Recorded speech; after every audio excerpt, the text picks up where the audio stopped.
باللہ من الشیطان الرجیم بسم اللہ الرحمن الرحیم قال اللہ تعالی وَاعْبُدُوا اللَّهَ وَلَا تُشْرِكُوا وَاعْبُدُوا اللَّهَ وَلَا تُشْرِكُوا بِهِ شَيْئًا وَبِالْوَالِدَيْنِ إِحْسَانًا وَبِذِي الْقُرْبَى وَالْيَتَامَى وَالْمَسَاكِينِ وَالْجَارِ ذِي الْقُرْبَى وَالْجَارِ ذِي الْجُنُبِ وَالصَّاحِبِ بِالْجَنبِ وَابْنِ السَّبِيلِ وَمَا مَلَكَتْ أَيْمَانُكُمْ صدق اللہ العلی العظیم۔ یہ آپ کے سامنے سورہ نساء کی آیت نمبر 36 کی تلاوت کی گئی ہے۔ اس میں اللہ رب العزت ارشاد فرما رہے ہیں، اللہ تعالیٰ نے فرمایا اللہ کی عبادت کرو، وَاعْبُدُوا اللَّهَ وَلَا تُشْرِكُوا بِهِ شَيْئًا، اللہ کی عبادت کرو اور اس کے ساتھ کسی کو شریک مت ٹھہراؤ۔ شریک ٹھہرانے سے کیا مراد ہے کہ اللہ کی جو صفات ہیں، جو خوبیاں ہیں، جو کمالات ہیں، اس کو کسی اور میں اس کو سمجھنا اور اپنے کسی بھی نفع نقصان کو اللہ رب العزت کے علاوہ کسی اور چیز کو سمجھنا، یہ شرک۔ یہ موٹے سے الفاظ میں اس کی تعریف۔ اور اللہ پاک نے کیا فرمایا؟ یہ بڑی خوبصورت بات ہے کہ اللہ رب العزت قرآن میں جہاں کہیں بھی یہ ذکر کرتے ہیں کہ اللہ کے ساتھ کسی کو شریک نہ ٹھہراؤ، تو اللہ رب العزت فوراً اگلا جملہ یہ کہتے ہیں کہ اپنے والدین کے ساتھ احسان کرو، وَبِالْوَالِدَيْنِ إِحْسَانًا، اپنے والدین کے احسان کرو۔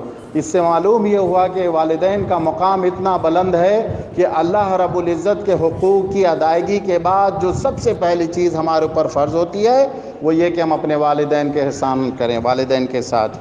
اور اللہ رب العزت نے فرمایا وَبِالْوَالِدَيْنِ إِحْسَانًا، اپنے والدین کے ساتھ احسان کرو، وَبِذِي الْقُرْبَى، اور اپنے رشتہ داروں کے ساتھ احسان کرو۔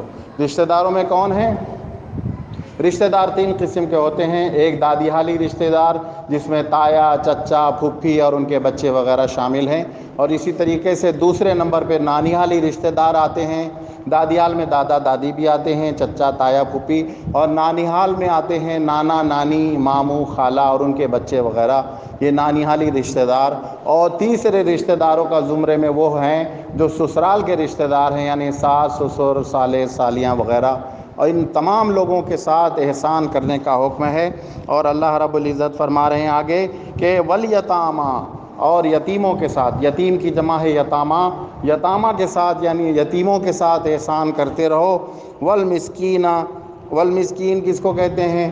اور جب وا بیچ میں لگ جائے اس کا مطلب ہوتا ہے اور مسکینوں کے ساتھ احسان کرو۔ اس سے مراد یہ کہ وہ لوگ جو اپنی ضروریات زندگی کو اپنے روزگار سے پورا نہیں کر پاتے، ان کو مسکین کہا جاتا ہے۔ یعنی ایک آدمی کی آمدنی ہے 5,000 روپے، اس کا خرچہ ہے 7,000 روپے، تو وہ مسکین کے زمرے میں آتا ہے۔ لیکن اس سے مراد یہ کہ بنیادی ضرورتیں، ایک ہوتا ہے کہ انسان ضرورتیں 3 طرح کی ہوتی ہیں، ایک ہے بنیادی ضرورت جس کو کہتے ہیں نیسیسٹی، ایک ہوتا ہے اس سے تھوڑا سا اور آرام دہ یعنی کہ کمفرٹ، اور ایک اس سے ہوتا ہے لگژری یعنی عیش۔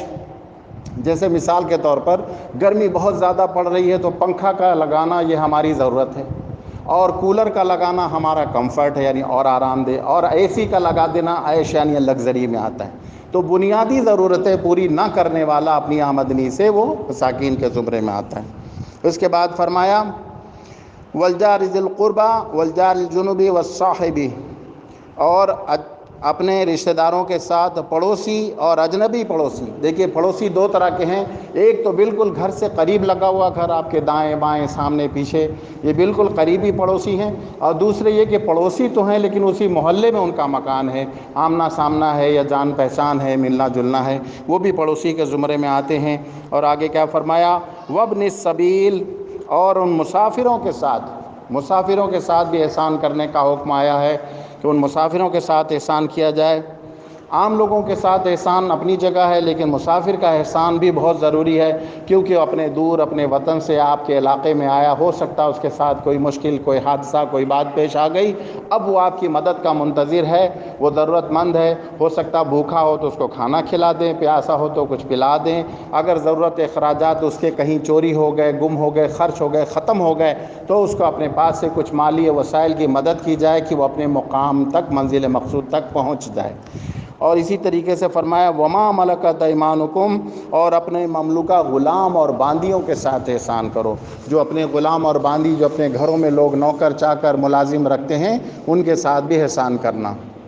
احسان ایک بڑا جملہ، ایک بڑا وسیع معنی ہے، لیکن بنیادی طور پر یہ کہ ان سے اچھے انداز میں گفتگو کی جائے، ان کو کبھی ضرورت پر اچھے مشورے دیے جائیں، اور کبھی موقع محل اگر ان کو کوئی پریشانی کوئی دقت ہو تو اپنی جان سے اور اپنے مال سے ان کا تعاون کیا جائے، اور اسی طریقے سے ان کو تسلی آمیز الفاظ کہے جائیں، اچھے انداز میں گفتگو کی جائے کہ جس سے ان کو بجائے تکلیف کے آپ سے گفتگو کر کے ان کو سکون پہنچے اور خوشی محسوس ہو۔ اسی کا نام احسان ہے۔ اللہ رب العزت نے جن لوگوں پر احسان کرنے کا حکم کیا ہے، اللہ تعالیٰ مجھے اور آپ تمام لوگوں کو ان پر احسان کرنے کی توفیق عطا فرمائے۔ آمین ثم آمین۔ سبحان اللہ و بحمدہ، سبحانک اللہم و بحمدک، اشہد ان لا الہ الا انت، استغفرک و اتوب الیک۔